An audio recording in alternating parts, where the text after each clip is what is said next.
down. They're just getting started. This is South Coast Tonight with Chris McCarthy and Marcus Farrow. They've got you covered on all the news of the day, from local issues to politics on both sides of the aisle. This is the place where the movers and shakers come to be heard, to listen, and where they're held accountable. This is South Coast Tonight on WBSM.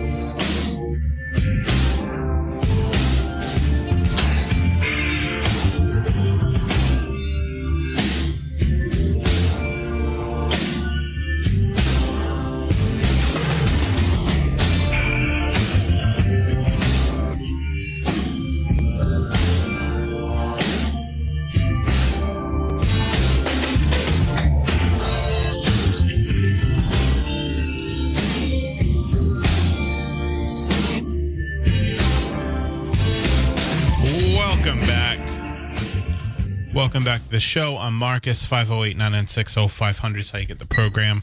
You heard from Jack Spillane, the Bedford Light, talking about some city council approving a few questionable pay hikes among a package of necessary pay hikes for city workers in New Bedford. Bristol County Sheriff-elect Paul Heroux called in to talk about his transition with Sheriff Hodgson and his, what he was surprised about when he had toured one of the facilities.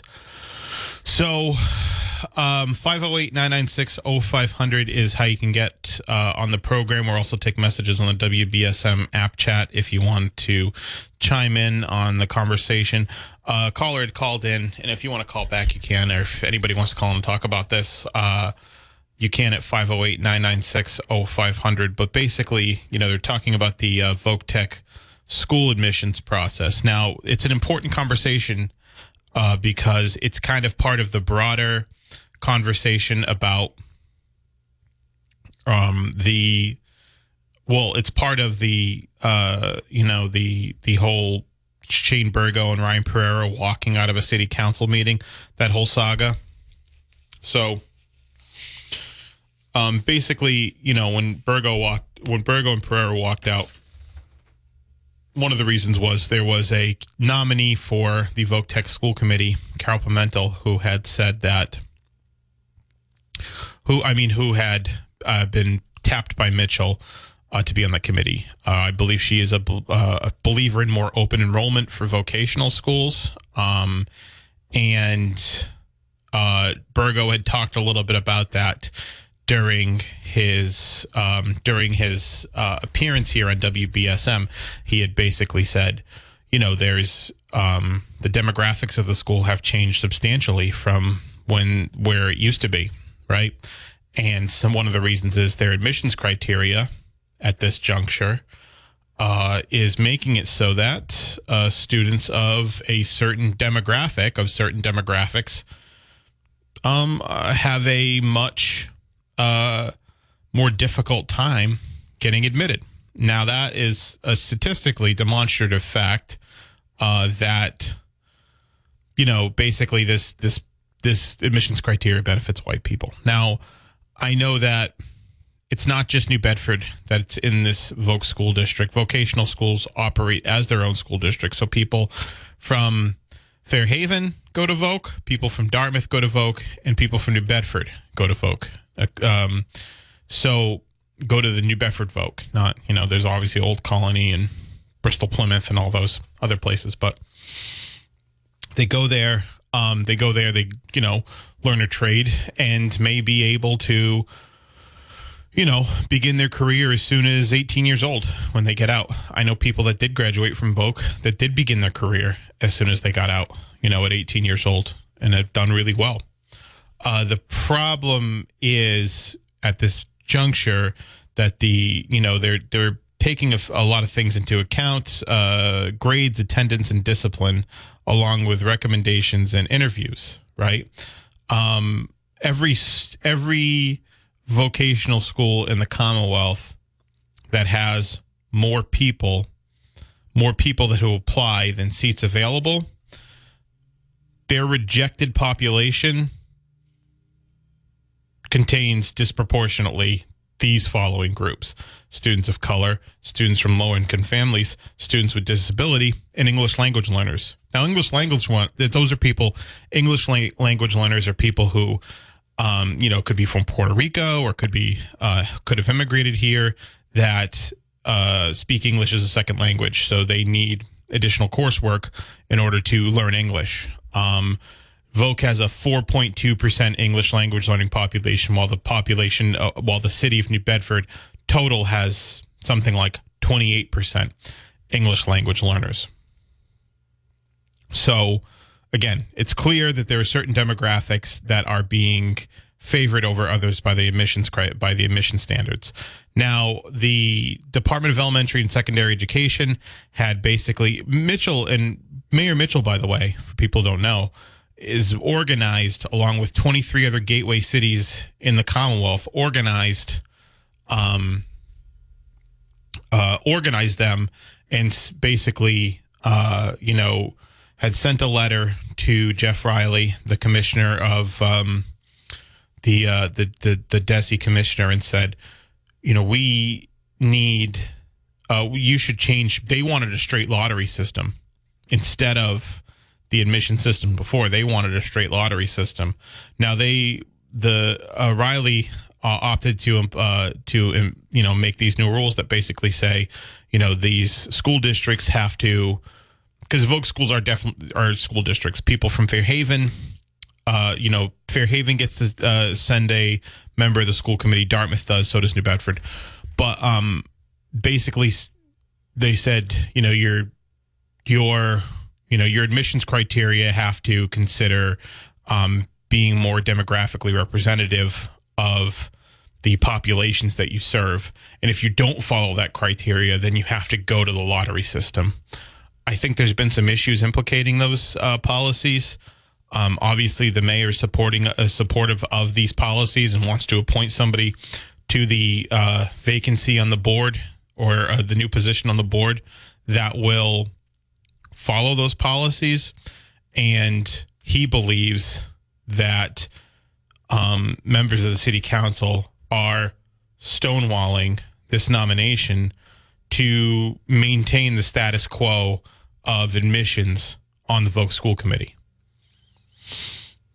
So that's his position on it. I mean, I think Voc schools and agricultural schools, across the state have been treated essentially like de facto, like prep schools. And,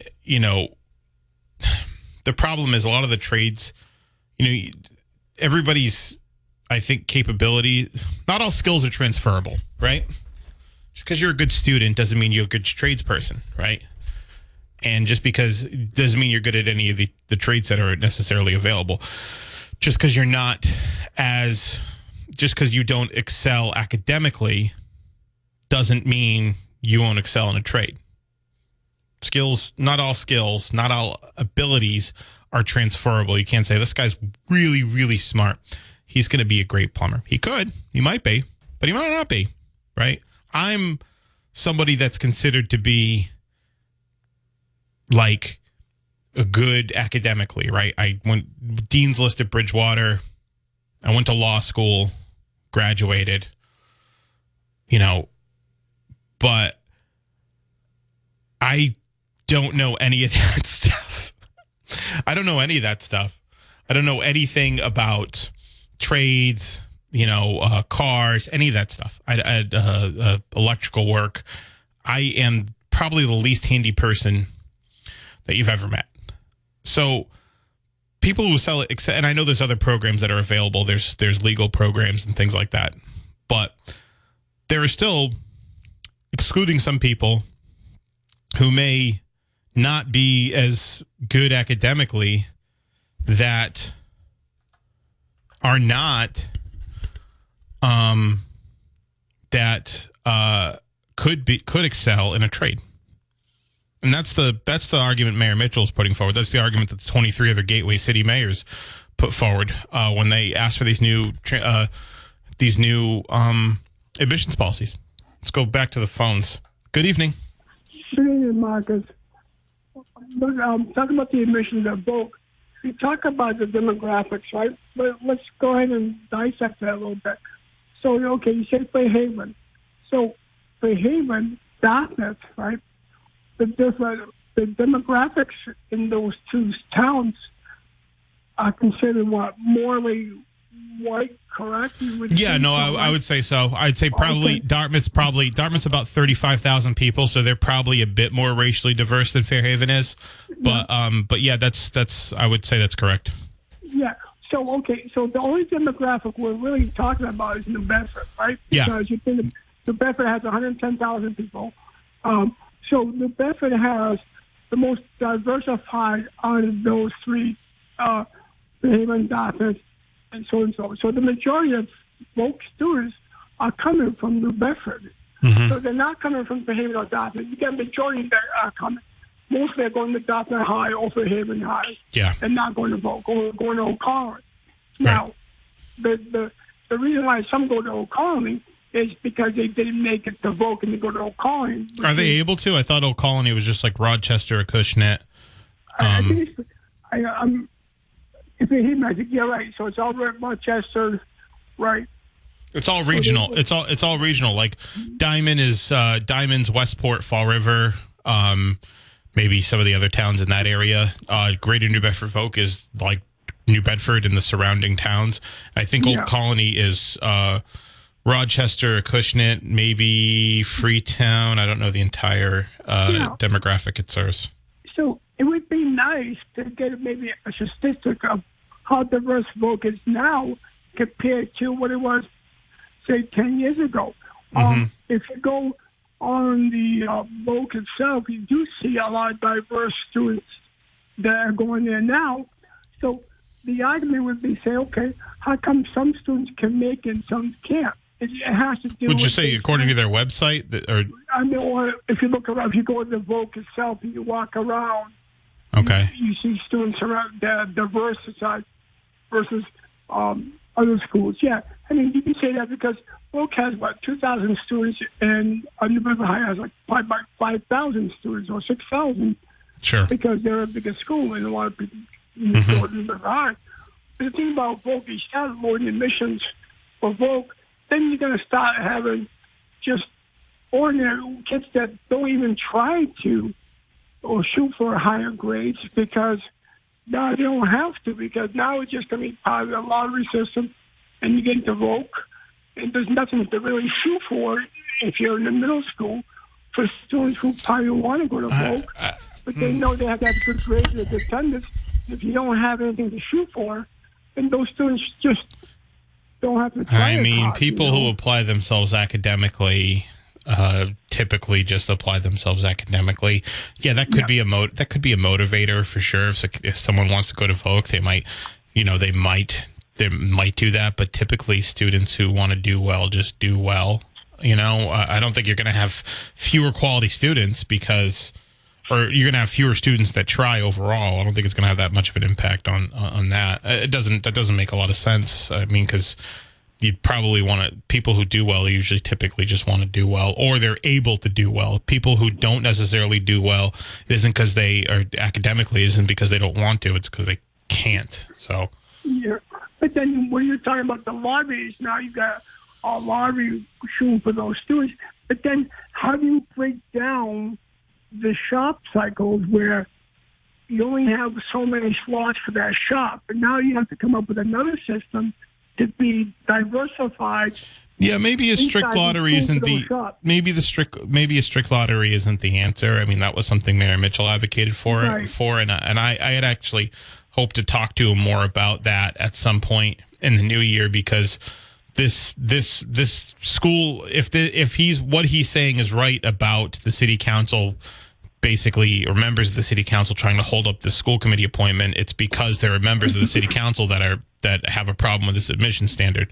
So it's definitely something we need to continue, because that impacts every this entire region, who wanted to send students to the schools, and So. And the thing too, Tom, they've done a lot better than when I first went there, because when I first went there was no exploratory shops.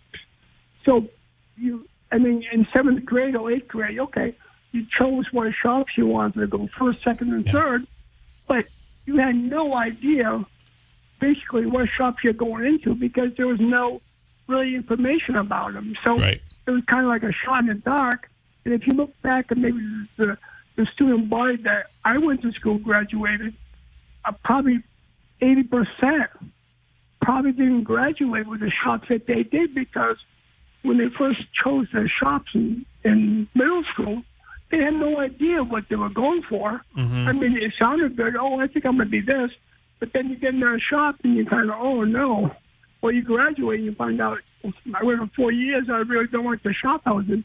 Right. So they've come a long way where they have an exploratory program, which you go through every shop for like a week in your freshman year, trying to get an idea of what shop you might like. And that's come a long way to the fact that it was easy for the students to decide, okay, maybe that's not going to be the shop I wanted to, or I want to do something different. Right. So they've come a long way as far as their way of thinking about doing things as far as that goes, but they still have the same thing as far as admissions and the school attendance and not getting fights and stuff like that to get into school, because now they only have a certain slot. So like you said, admissions is one thing, but then picking shops is another thing, because if 50 people want the electric shop, they only have 25 slots. Now, how do you pick those 25 out of the 50, No, I hear you. I don't know if the lottery, like I need more clarification on the lottery system. If the lottery system would be based on the shops and all of that stuff, again, that might not be the answer, but there probably has to be something done to better reflect, the attendance records of the school. When I had Eric Lesser on, he didn't end up winning, but he talked about basically, ending the wait lists to Voc schools and trying to expand the admissions capacity for them, because they provide such a valuable service and because it would impact the labor market, which, like you pointed out earlier, has a significant shortage. But hey, listen, I got to take this break. I appreciate you calling in. Thank you. 1420 WBSM. Welcome back to the show, 508-996-0500. Good evening. Hey, Marcus, back at you again. What's up? Was that Mr. Beauregard that tried to call in? Yes. Okay. He wanted to, we talked to, I talked to him a bit after, he wanted to say that, not a single city councilor or anybody in city government has gotten Section 8 or public housing because of their position, that he's never done that. And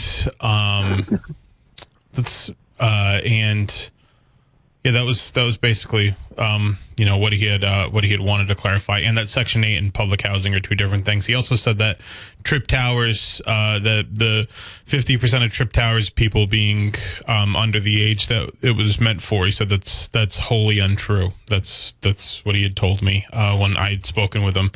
I gave him a call off air after he called in. Yeah, I mean, the idea is take a walk down trip towers and see the people in there. And talk to the people on the buses, the seniors that are scared to death of what's going on down there. It's like a story. I'm having a hard time hearing you, Tom. Well, Ralph Saulnier would turn over in his grave for what's happening down there. And here's one, Section 8 has nothing to do with public housing. Is that what he said? Yeah, Section 8 housing and public housing are two different things. Yeah, but they accept Section 8 people in public housing, right? Yeah, I'm not as well versed on it. They accept Section 8 people in public housing. They're two different programs. Right. But if you qualify you can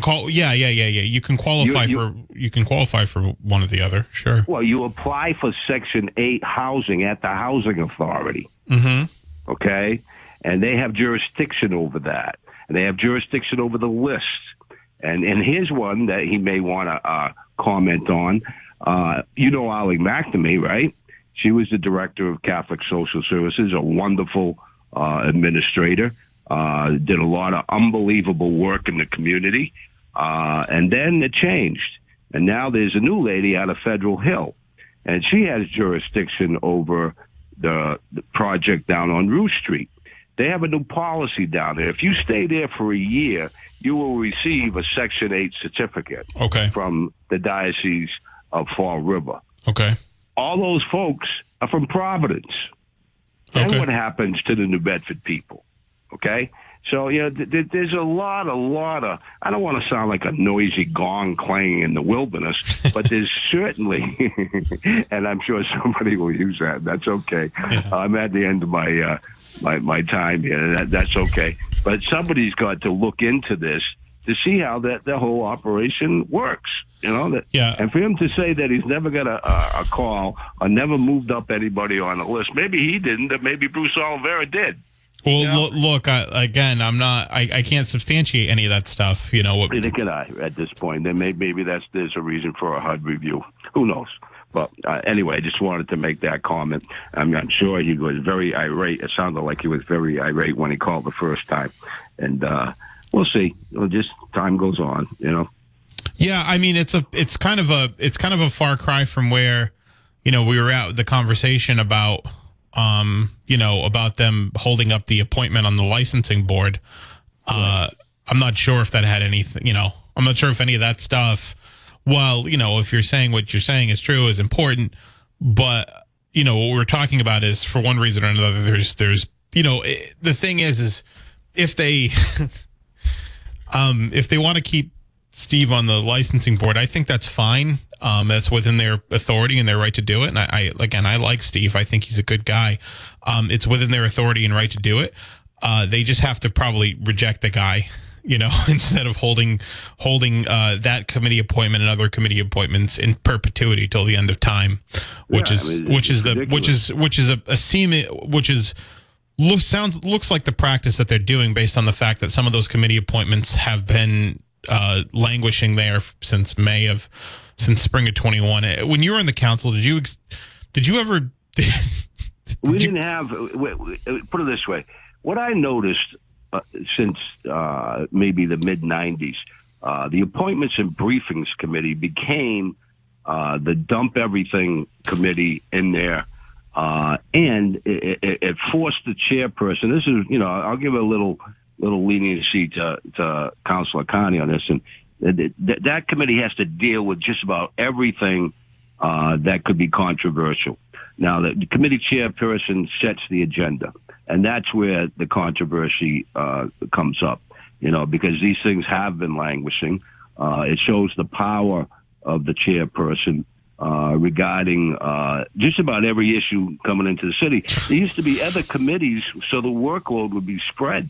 Yeah. No, those chairmanships are enormously powerful because you set the agenda. That's chairmanships. That's why chairmanships are so valuable. People don't pay attention much to them, and they really should, because yeah, absolutely. I mean, the consolidation of committees to push everything in appointment and briefings, I think, was a mistake. Yeah. It didn't break up the workload enough for the 11 city councilors.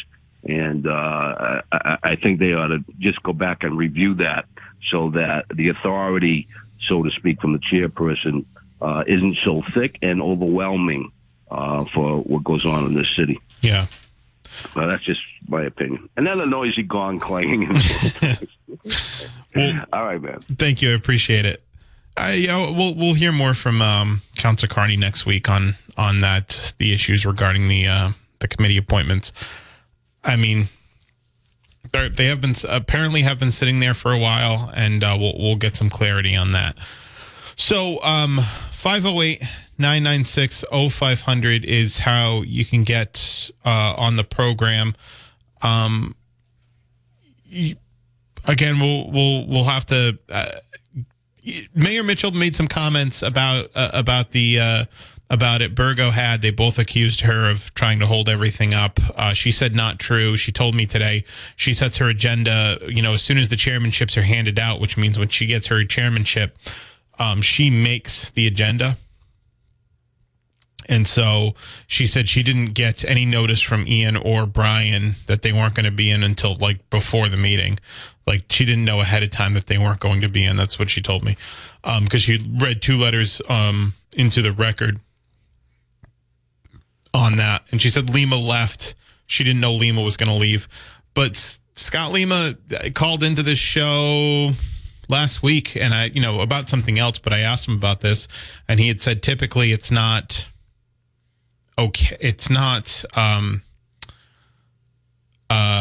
typically you don't schedule council meetings or committee meetings at this time of the year. Those were his comments on it. So anyway, 508-996-0500. I'll tell you what, I'm going to take a break a little bit early now, and then we'll be right back. This is South Coast Tonight. I'm Marcus. Listen to us live anywhere in the world on the WBSM app. Our force needs work. I'm Holly Robinson Pete. Many of you might not know this, but my 22-year-old son has autism. So do I. My name is Kevin Valdez, and my intellectual difference makes me the passionate actor that I am. And I'm Mackenzie Cohen, a Paralympian with a developmental difference. Did you know that 97% of HR professionals say that employees with disabilities perform the same or better than their peers without disabilities? Yet still, the differently abled face so many employment challenges in this country. It is time we start building a workforce that works for all. A workforce that is diverse, inclusive, and equitable for those with intellectual differences. And for those with developmental differences, too. A workforce that recognizes that our greatest strengths lie in our differences. It is time we hire inclusively. Join us, Delivering Jobs and the Sherm Foundation, in creating pathways to 1 million jobs and leadership opportunities. Please visit deliveringjobs.org. Teachers shape the future. Right now, in a classroom somewhere in the United States, there's a teacher inspiring a future scientist who'll make preventing pandemics their life's work. Sharpening the mind of an aspiring environmentalist who'll help combat climate change. And generating possibilities for a student who'll be the first in their family to graduate college. Explore a career that leaves a legacy you can be proud of. Teach. Learn more and receive free support at teach.org. On the battlefield, there's a saying America's military men and women live by. Never leave a fallen warrior behind, ever. Off the battlefield, Wounded Warrior Project operates with the same goal. We leave no warrior behind. Wounded Warrior Project is a non-profit organization created to help our men and women returning home with the scars of war. Whether those scars are physical or mental, we're here to make sure that they heal. And whether it's helping those with post-traumatic stress disorder live a normal life again, or giving much-needed support to injured warriors in veterans' hospitals.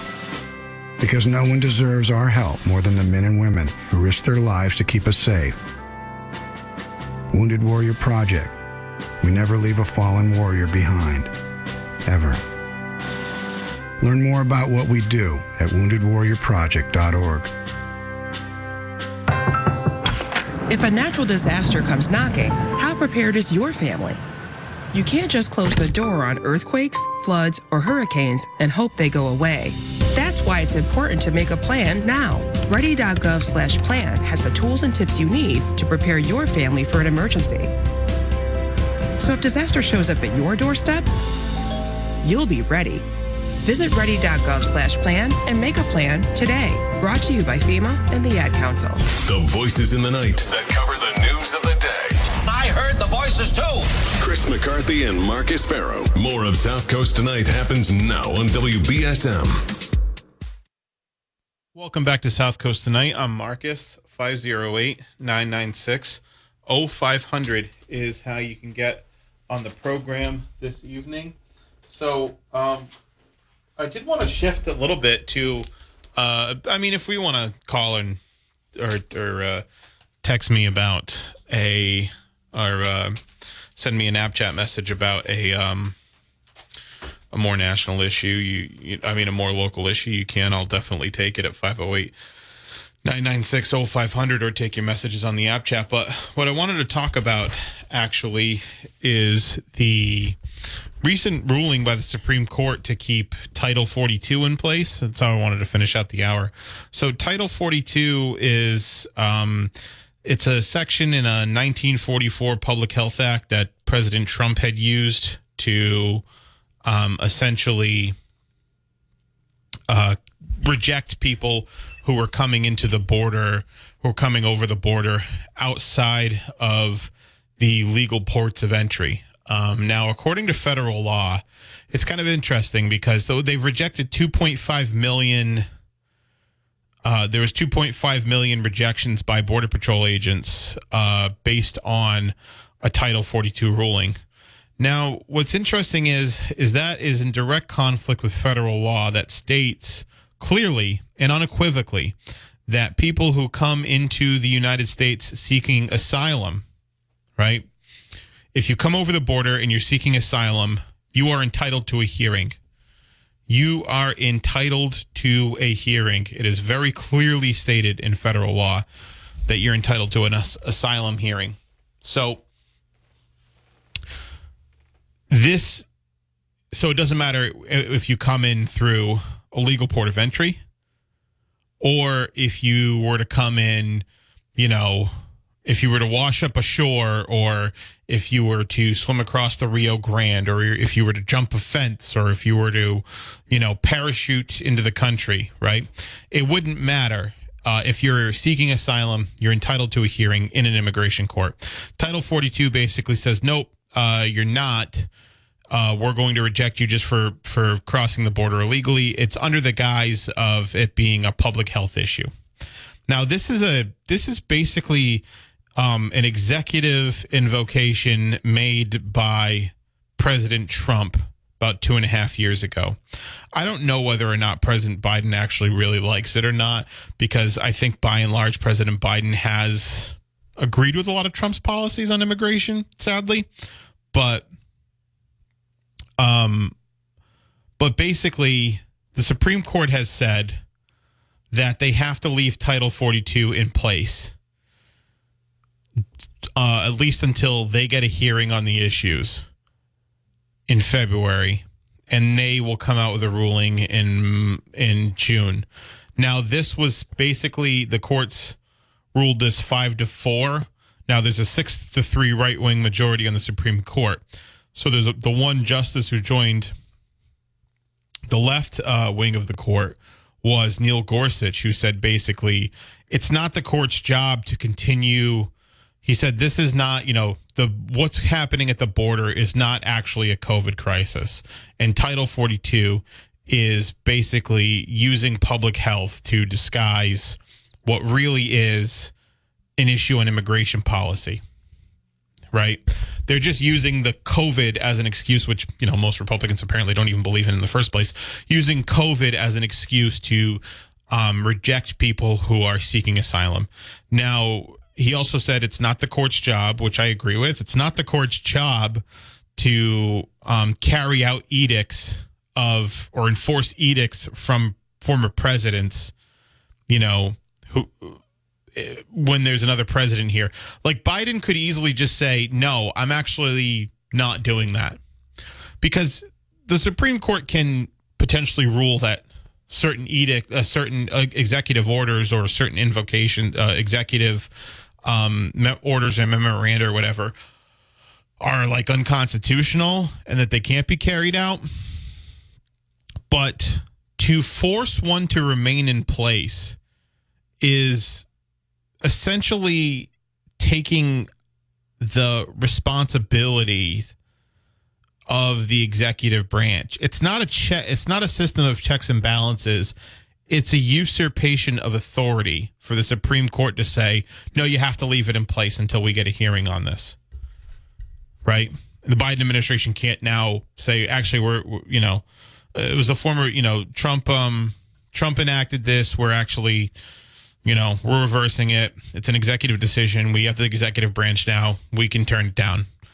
No, they're not doing that. And what they're basically saying is that this Title 42, this obscure passage in a public health act that Trump basically enacted to reject people at the border, what they're saying is that, they're going to leave this in place because apparently they have to, because this is apparently a better solution for immigration problems than the laws that Congress have already written. Now, obviously, there needs to be more comprehensive immigration reform. Congress has failed to act on that. and they'll probably continue to fail to act on it because, I don't know, it helps them win elections. I have no idea. They have not acted. Neither party in Congress has made any really deliberate act on this. I think Republicans have been a bit more reluctant than Democrats too. They had that Gang of Eight back in 2013. That Gang of Eight back in 2013 to, try to reform immigration law. It was a big comprehensive reform. 8 senators, a bipartisan Senate group. And then, essentially that got stonewalled like pretty much everything else in the Senate. A lot of people credit Stephen Miller, who was working for Jeff Sessions at the time, who became a major policy advisor to President Trump for helping that immigration reform to get killed. But, it's easy, I think, for a lot of Republicans to say, oh, good, it should remain in place because, they don't like immigrants and they don't like people who are seeking refuge and they don't like people from Latin America and they don't want them here. But the fact of the matter is that there are people that are seeking asylum, and some of those claims would have been granted in court. People that are seeking asylum because where they're coming from, they are in legitimate danger from their in legitimate fear of their lives from the government that is in their home country, and they would have been granted asylum, but they got rejected at the border because of some obscure public health law. And let's be clear, the people who are enacting that public health law, they don't even believe COVID is real. The Venn diagram of people who think COVID's a fake conspiracy and people who support Title 42, the Venn diagram is a perfect circle. It's a perfect circle. No one is under any impression that this is a legitimate issue of public health. There's not a single person who actually believes that Title 42 was enacted altruistically for the purposes of improving public health or stopping the spread of the coronavirus or COVID-19. It's just really in service to, the broader goal of the Republican Party to have fewer people from Latin America in the United States. That's the real policy outcome, and that's the real objective of this. And what the Supreme Court did today is, frankly, nothing short of pure judicial activism. It's pure judicial activism. It's not neutrally based. It doesn't even make sense as a matter of law. It doesn't seem to correlate with the responsibilities of the judicial branch to maintain executive orders or executive decisions. They can rule that executive decisions are not constitutional, but to say, oh, this one executive decision that a president made last time that you were supposed to reverse, you can't reverse it. Yeah, no, it's never been really enacted it's never been, it hasn't been enacted before. It's an obscure public health policy that we're using for immigration purposes. But you got to leave it in place forever, apparently. Or at least until the 9 elder councils of the 9 members of the Elder Council of the United States can make an official decree on it. This is judicial activism. This is what people talk about when they say, this is why people say you need to pack the court or really rethink the authority of the Supreme Court in making certain decisions, because they should not have been allowed to do this. And frankly, the Biden administration should not treat that like a legitimate ruling. But I think the Biden administration a lot of times will use the Supreme Court as an excuse to not do something that they don't want to do, that people that vote for them might want them to do. I think that's the situation that we're currently in. Okay, 508-996-0500. I'm going to take a break. I'll be right back. 1420. Thanks for joining me this evening. Thanks to Sheriff-elect Paul Heroux and New Bedford Light columnist Jack Spillane. Chris is going to be back in tomorrow. We've got a lot to talk about. Thursday, we're going to have Carmen Amaral, who is the one of the Ward 3 City Council candidates in that special election. Voting on that is January 24th, less than a month away. So she'll be in with me on Thursday, and then Friday we've got our Friday night shows, which are a lot of fun. So yeah, I hope you guys had a great holiday. I did. I don't know if you kept your tree or not after Christmas. I took my tree down. I used to wait until January 6th, which is like the end of the holiday or whatever. But frankly, the day after Christmas, I was just kind of tired of it. So I took my tree down. I took my decorations down. And I got to say, it's a lot more space in my house now.